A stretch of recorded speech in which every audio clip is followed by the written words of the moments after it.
Welcome back to CTV Morning Live. It's time for our Ask the Expert segment with the Scottish and Irish store. Michael Cox is joining us. You can give us a call, 789-6559, extension 2803. That's the number to call. You can always send us in some questions, ottawa.morning@ctv.ca, or visit our Facebook page and leave us a message. I have a feeling I'm going to be really full by the end of this segment. At least. You brought in some really fun, different items for us. Well, we usually, when we bring in British food, we always bring in the packaged goods and the biscuits and teas.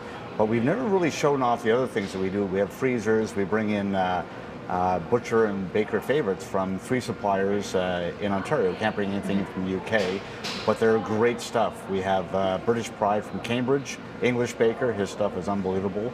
Opie's in Hamilton, great Scottish meats. And then we have Mrs. Bridges baked goods from Markham. I honestly feel like I should be having my tea, and biscuit right now. I'll tell you. I can even use my fancy new and actually, new brought a few of the Queen's Diamond Jubilee items that we have. We have a few more in the shops, but these are the biggest selling items we have, and they're only for a limited time that we can get them in. But a lot of people like getting a little souvenir, so we've got the teacup, the coffee mug. We have some of the plates. I've got a great big 12-inch plate. That's a great one.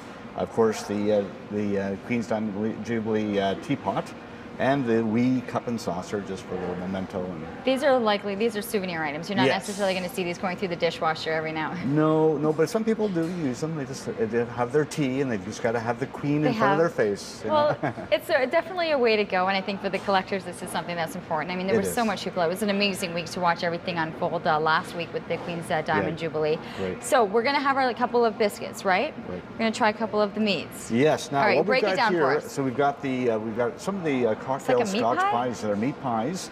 We have the larger ones too. Just give it a nice little taste. Right. I warmed up a little bit so it's not cold. That's awesome. Yeah, they're great. They're nice and a little spicy. And oh yeah, there's a kick. Yeah, and they're great. And the pastry's very nice. And as I said, we have the larger ones as well, but we go through a huge amount of meat pies. And both stores have them stocked all times in the freezers. So freezers, and literally just put them in the oven and you're good to go? All you do is, this is probably the only type of pastry you can actually put in the microwave. Anything else you really have to put in the oven. And everything's cooked, so you just have to just heat it up. Let it thaw and then heat up. These ones you can put in the microwave? Yeah, because it's got a flat pastry. But not these ones? No, because it's more of a puff pastry, so you don't want to make it all greasy, so you just put it in the oven. And what was the meat exactly? It's a Scotch pie. It's got minced meat and some spices and the Scottish type of recipe. Keep talking, because I'm going to take one. Yeah, it's great. Well, because you got the sausage roll next to take a bite out of really before we get to the desserts. But people come in, and I said, really, each store has multiple freezers loaded with different breads, cakes, meat pies, sliced sausage, black pudding, haggis.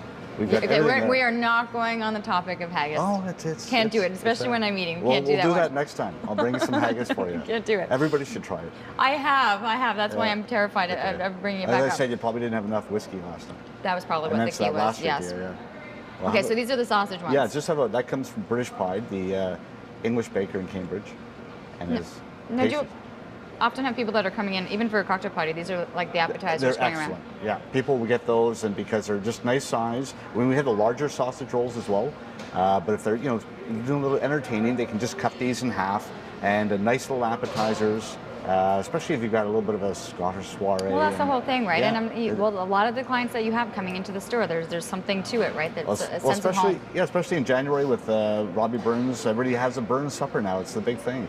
Have friends over, do the Burns thing, and have some whiskey and Scottish music. Okay, I can't eat all of it though, because I'm not going to be able to make it through. Okay, now we'll just go over and have you try. Now these are Battenberg cakes. These are the mini ones. We have the big loaves, and I just cut a small piece here, so you can just take one of those pieces, and I did that because I didn't want you to overdose on sugar. Thank you. Because it is very heavy. That. What are we looking at in here? The red? Yeah, you've got marzipan in the icing. You've got nice, eh? They're very. I warn customers if they've never had them before. I said eat slowly in small amounts because it said they're very addictive. They're very, very rich. Yeah. They're excellent. That's a really neat taste. And that's called Battenberg cakes, because when you look back to the time of the royal family, before World War I, they were Battenbergs. And then they changed to Mountbatten because of the anti-German sentiment in World War I. So they came to Mountbatten. But that's the Battenberg going back to the old recipes. That is Yeah, amazing. from That is Queen so Victoria. different. It is. It is. I can totally picture them having, everyone else, all the soldiers are out, they're fighting for land. Yeah, especially for tea. People come and get. When we did the last year with the royal wedding, we couldn't keep any of this in stock because everybody had to have the royal wedding breakfast. So everybody had. So these are definitely items that you would see out. Oh, at tea time. At tea time, this is where they're going to. Yep. They have your little pastries and little desserts with your I can tea. imagine just kind of taking little bits, little bits, That's having all you little need, sips, a and you're cup good of to tea, go. that's it. That is rich. That is awesome. And then we have these are Empire biscuits. Now I cut one up here just so that again. Can do one more, and then I think we're gonna have to take a commercial break. Yeah. I'm not gonna make it through anymore. Yeah, because we have Eccles cakes and baked roll tarts, which are big favorites. And I'm sure this time you'd have. Okay, this one's messier. Yeah. Normally you would just take small bites of it. It's just because I cut it up, it kind of broke up the consistency of it. Okay, sorry, I made a mess on that one. No problem. That one's sweet. It is. If I had to, I love that one. That's a killer. That is awesome. That is really good. People. And you know what? A lot of people coming in though, right? They're trying something new, and there's a lot of selection to choose from. Well, they come in and the Eccles cakes, with the jam center and everything else, and it just all these things are. That's it. These are again just some of the things that we offer in the shops. Well, it's great. Lots of food. We'll have more from. It's like you walk around though, and there's so many different things to go through because I've seen more of the things that we have on display for later in the show. If you have any questions, 789-6559 extension 2803. Give us an email, ottawa.morning@ctv.ca. CTV Ottawa Morning Live is our Facebook page.